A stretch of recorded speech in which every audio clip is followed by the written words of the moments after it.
What's up, guys? Welcome to Apple Reviews, the show where we taste and review apples.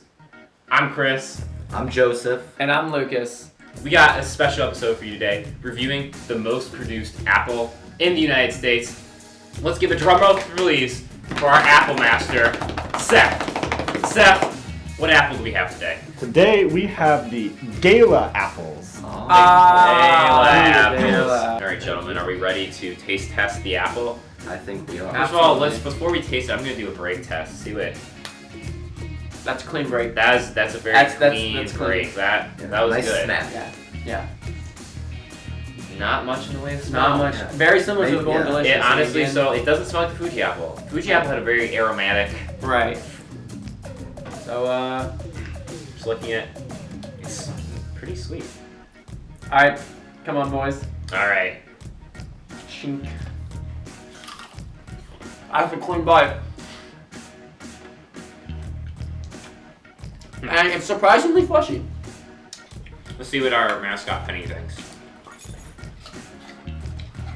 It sounds a lot crunchier when she chews it. It is very crunchy. I'm doing a lot of crunching here. We're gonna do the crunch test just like always, guys. In case you haven't been following, just take a little bite, just a little bit of the tooth indent, and we have a decent amount of water coming out. So it's a pretty juicy apple. I'll give it that. Yeah. I do. The tartness is still there. Right. There's still a bit of tartness. Right. Not But you can nearly taste the as much. sweetness. Right. Yeah.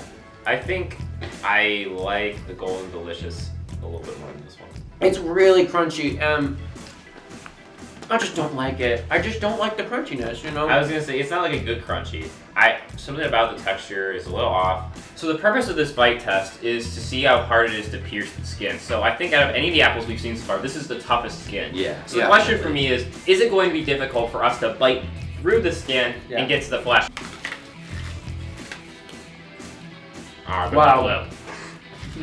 Wow. See, you get so much skin on these kinds of bites. It's immediately more tart. It is a bit thick, but I have to say, I don't think that would discourage me from eating this apple.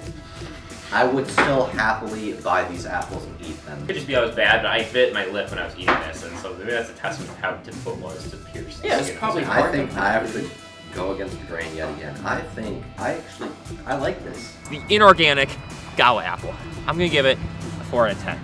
I didn't like it. The skin ruined it for me. So for the inorganic apple, I would say I would actually give it an 8.5 out of 10 just because I Wow. loved its taste. 8.5. Holy If you crap! guys remember, You know, I really have to disagree with Joe here.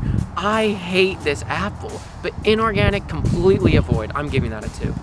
This is a very divisive apple, and I think it's unfortunate that this is the most produced and most eaten apple. And it's surprising too because the Fuji apple is very neutral, but it's not the most common. Right. You'd expect it to be. So you're probably gonna find one of these at your school cafeteria. So if you do, guys, pick it up, buy it. Tell us what you think. Seth, the Apple Master, what's the hint for next week? So the hint for next week, this apple actually is one of the more popular ones that came from Australia. Australia. the land down under. I want to try an apple from the Southern Hemisphere. We haven't had one of those yet. I'm really excited, guys. You can't miss it. You got to check out next week's Apple review. This is Chris, Joseph, Lucas, Apple Master Seth, signing out. We'll see you next week. Apple Reviews.